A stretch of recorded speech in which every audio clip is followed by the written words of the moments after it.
Do you want to know another fun fact? Yes, I love fun facts.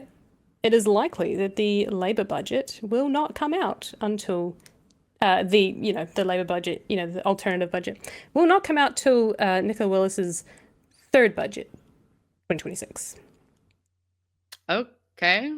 Yeah, That's which is kind of strange. So this the episode with on Mata with Chris Hipkins was really interesting. I didn't actually get through the full thing, I'll be honest, because I got tripped over at this particular part, which Chippie basically says, Mihingarangi asks, well, I'll play it, whether or not he will commit to, or the party will commit to reversing some of the stuff that, and funding the stuff that Nats have defunded.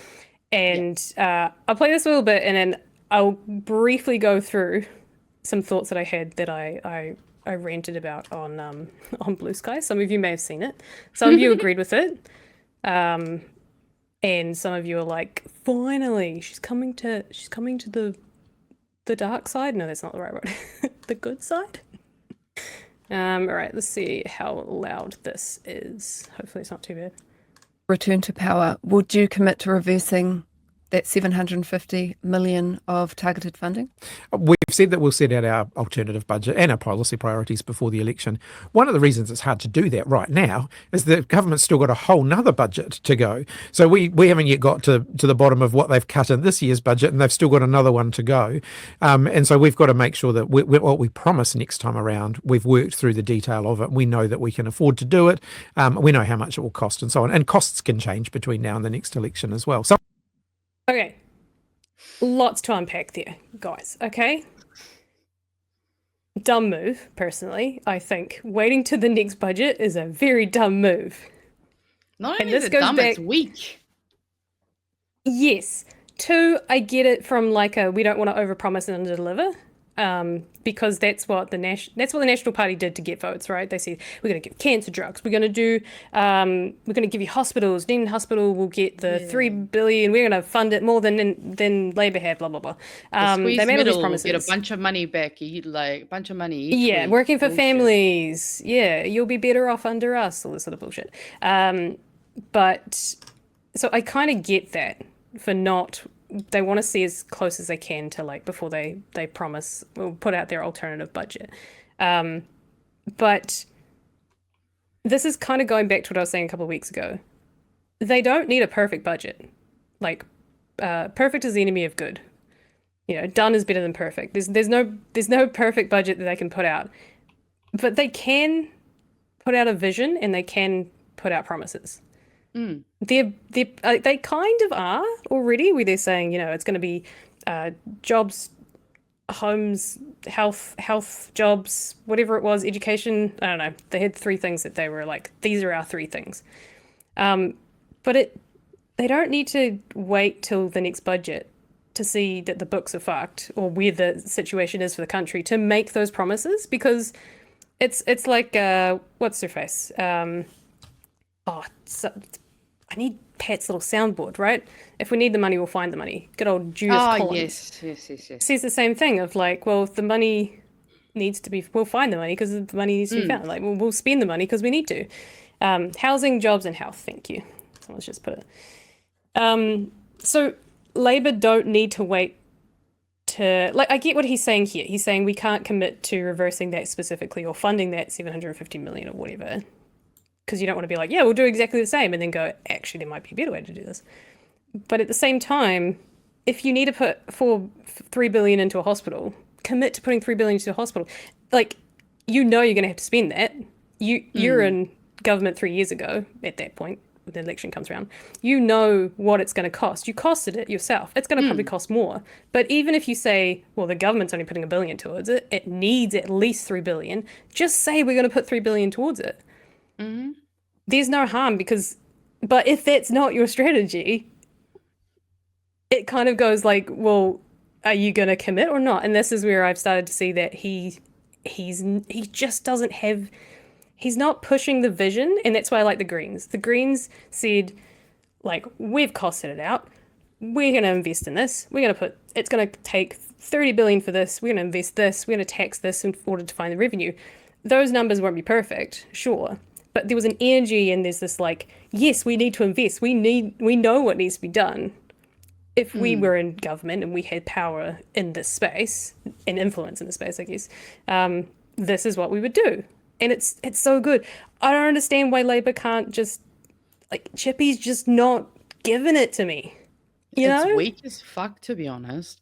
I mean, It does. What I don't get is, obviously Chippie's been on the show before, and I remember when he came on and Pat was talking to him, and Pat was saying, you know, like, you guys need to be starting your election campaigning, ramping up now. And he agreed. He said that there was stuff coming in the meetings. What the fuck is this?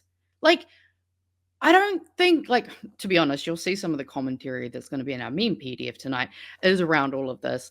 And, like, I think what's frustrating is not only is he just being, honestly, as weak and spineless as Luxon kind of at this point, letting the two minor, you know, opposition parties do all the fucking hard work. That's not to say there aren't people in Labour who are also doing good mahi, like, you know, Kieran and Barbara, like, we love them. But I also saw some conversations that were happening in, I think it was on the Discord or the chat, I can't quite remember. But someone was, you know, talking about the fact that Chippie is more of a peacetime prime minister, and we need a wartime prime minister. We need someone that actually makes people feel like not only is there a vision, but that it's actually going to be able to be executed. Because especially like with New Zealanders, like, unless we really trust that something's going to be the more likely thing, we can be quite apprehensive.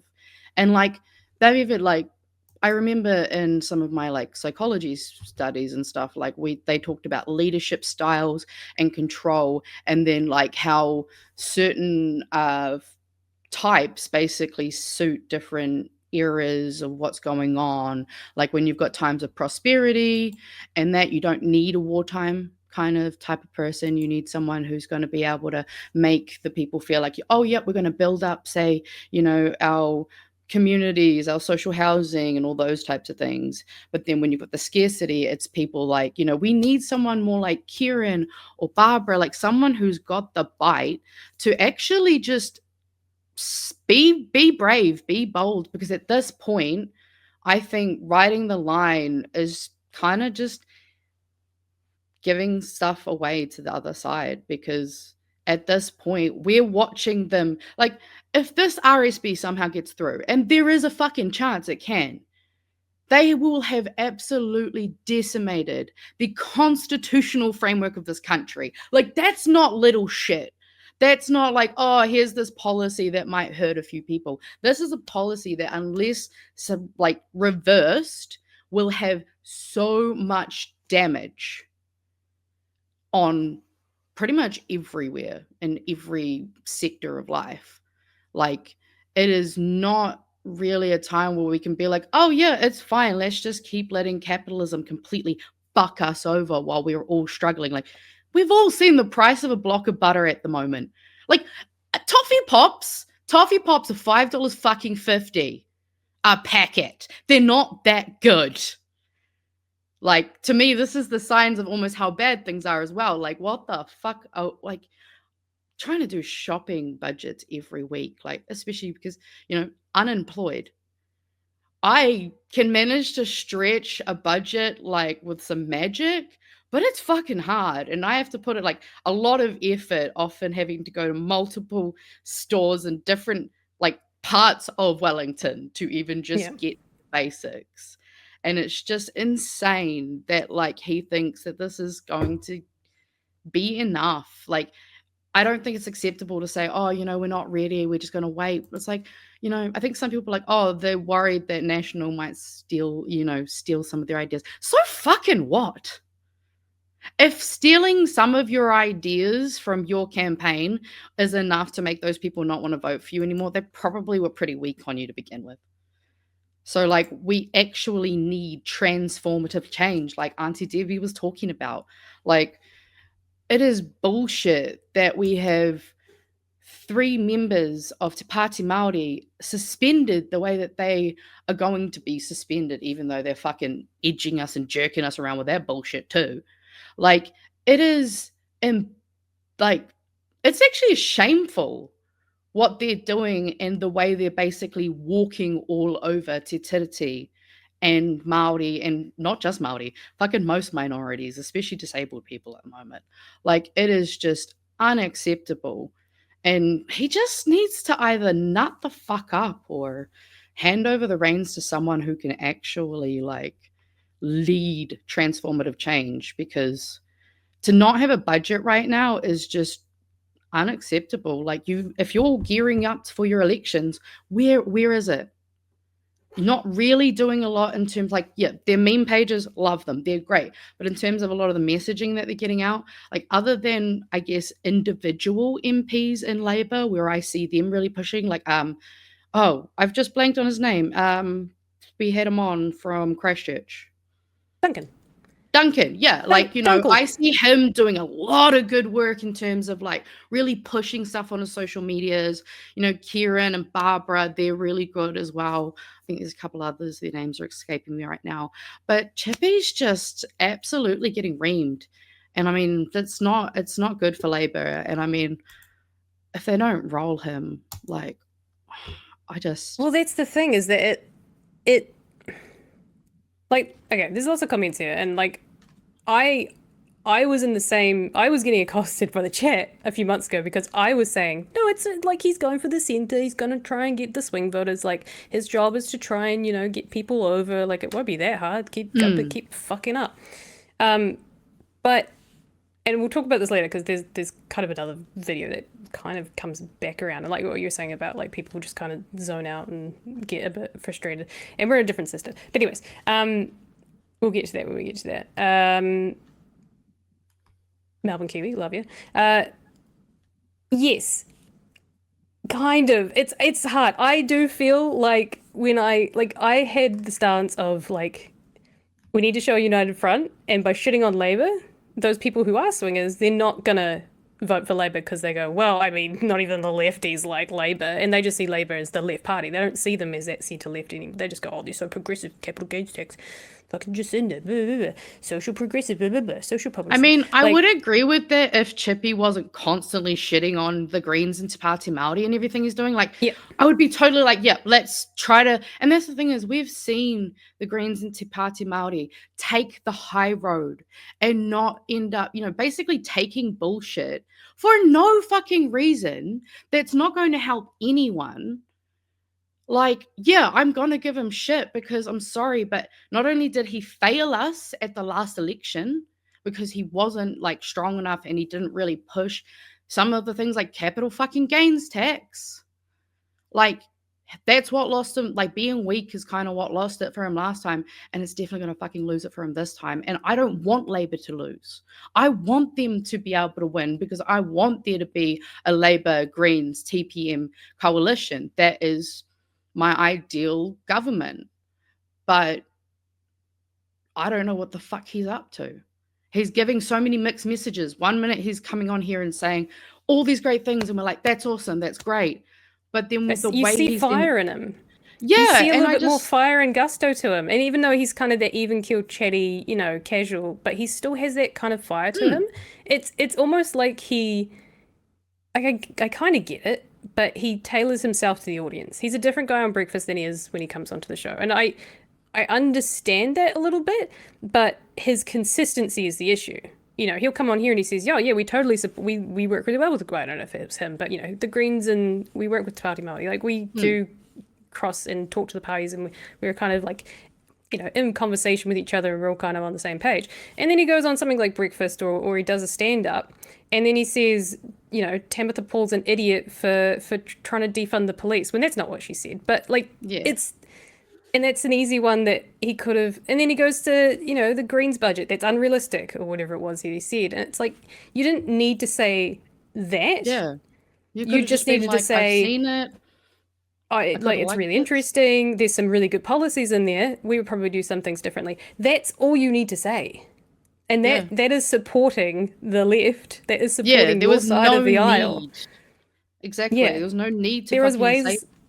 Yeah. And, like, he can say that like, Te Pāti Māori's suspension was bullshit. yes, that's great. But on the other hand, he's also saying stuff that undermine Te Pāti Māori. This thing of like absolutely. saying things like performative with the haka. That's the shit that's starting to get annoying. Is like just pick your line, pick your party's line, and be bold in that and run with it. Because you are the centre party. You are the centre left party. You're gonna get a lot of votes, but like just like get us all excited about it. Why is that such a hard thing to do? Maybe it's just him. Maybe he's just not an excitable kind of person. I don't know. Well, like that's the thing is he does have plenty of fire in him. The problem is it flickers. And the times that it flickers, it sends mixed messages. Like someone here saying like it's smart to craft different messages. And I agree. If those were actually delivered in ways that doesn't actually contradict or kind of basically show that you're kind of being a bit two-faced. Some of these things are making him look two-faced and making him look like he's saying one thing to the lefties, but then he's basically trying to be a secret, like fucking little righty under there. Like it's the mixed messages. You can definitely appeal to different audiences. And I think they should do so much more work on diversifying how they appeal to audiences. Like, I mean, we saw the Greens in Australia. OnlyFans, Grindr, Labour, I'm just saying, Kieran's hot as fuck, you know. He would hate He doesn't even have to get naked. He doesn't even have to get naked. He would. But his even if it reaction wasn't last that, Christmas they was enough just- to be like, "I'm so sorry, mate." You know what? I don't apologize. But I mean, the thing is, even if it wasn't something silly like that, there are so many things that they could be doing to appeal to wider audiences. I just think it makes him look bad and it doesn't look good to quite a few people. And I think the risk here is like what you were saying about rolling him. If he doesn't stand that position, he looks rollable, right? Like, it's been a while to get this idea that actually Luxon's going to get rolled. I cannot see him standing next election. But with Chippie There's being no like, spine for him to stand with. That's why. Jellyfish man. If Chris and Labour have said, yep, Chris is the right person to lead Chippie, Chris Hipkins, is the right person to lead this party. We back him. He's the right person. He's ready to go. He hasn't shown that yet, that he is the right person and he's ready to go. Like, I'm still seeing the same Chris from 12 months ago or more. And if he gets rolled in 6 months' time because his polling, in a year's time, because his polling is just not good, that shows a weak Labour, in my opinion. That shows a Labour that this front benchers and the main people that put him in that position didn't read the room, didn't read him correctly, and they lost confidence in him. That's a 6 month window then, or less, 3 month window, a 3 week window, God, who knows, to catch up in the polls. Like Jacinda Ardern did it, but like she had energy and fire when she came in. Like that was my first time voting, and it's like I didn't vote in the previous one because I was like, nah. But then I saw Hillary and Trump, and then what happened there, and then Jacinda came through, and I was like, fuck, hell yeah, I'm in. Like she's great, she's young, she's fiery. That's what I want, and that is what I need from Chris. Is that he'll go, shit, actually the left are, like there's some good stuff there. Like I don't love the Greens at Te Pāti Māori. They're too progressive for me. But this guy leading Labour, because people may just go, Labour are centre left, that's more me, and they'll just vote Labour. They're not going to, like if they don't gel with Te Pāti Māori and the Greens, they go, well then, like, but I'm also kind of not, I'm not vibing with Labour. But if they come in with fire, it's like, oh shit, yeah. Like I'm in. Because there are misconceptions about Te Pāti Māori and Greens that are pervasive, and we know that, right? Yeah. And I mean, like I would love to see him actually take charge and be the Chippie that we hope to see, you know. Like I'm not against Chippie. I actually would love for him to be doing better than this. But I mean, when we've even like I know even in our chat, in our Discord, there's been a lot of people talking about how they want Kieran to replace him even before this stuff. This has been going on pretty much since the current coalition took over. This isn't something new. So it's like you clearly aren't doing something right if this has been going on for quite some time and people aren't feeling like you're doing a decent enough job, or you're just being weirdly flaky or two-faced. It's just disappointing. But the reason that because I was saying, like, I love Kieran, I think he'd do great, I think he'd be great as the leader. I stopped that as soon as they said, no, Chippie's the one we're going to go with, because I was like, well, that only undermines Labour, and like, I don't want to shit on them, because, I do like you say, I do like Chippie, and I do like it's this position that he's in and the things he's taking. But then I was like, okay, cool, Kieran says he's going to stop, he's not going to take the role. He said, no, stop the conversations, we're not doing it. So I'm like, cool, all right, let's back Chippie, let's get him, get him fired up. Let's but then I'm like, I kind of want Kieran. Like, I want Barbara. I want Kieran. I want Barbara. I want Barbara. I reckon amazing. she would be so good, because every time I hear her, like when she's speaking, whether it be at question time or whatever she's speaking on, she just always has strong evidence, facts. She's across problems. She's also a real human being that just like gets it. And I mean, like Kieran said, he just doesn't want to, and I respect that. He's that's not what he wants. And I mean, if he changes his mind in the future, that would be cool as fuck. I would love that. But I reckon Barb would be so good. Yeah. So that's my picture. That's as far as I got in the interview, because then I went on my rant on Blue Sky, and it was pretty much saying that, where I'm like, shit, I'm falling to the other side, guys. I kind of get why you keep shitting on Chippie. There's still time. Someone said that we're like mixing up policy with budget, but oh no, that was early. I think there was it was, but like regardless, just commit, Yes, we would fund that. How much? We're not sure yet, but we clearly know that it needs to be funded at least this much. Yes, we most likely will fund it. If not, we'll fund something similar that will have the same benefits, right? How hard is that to say? Yeah, you can just basically put down what values you're putting behind, and the exact specific costings can take longer. They can come a bit later. I mean, it just, like when we've had such a strong budget from the Greens, it just feels like, as the so-called, leading left party, that like it just feels weak again. Just feels weak. Yeah, and like they could have easily said, Greens have some great ideas. We love this. We're like totally behind the vision that they want, like the investment strategy that they want. We would just probably take, a slightly different approach, but like we look forward to working with them. Let's be honest, they're going to have to work with them. Like, that's what they needed to say. That's all he needed to say. You didn't need to shit on them.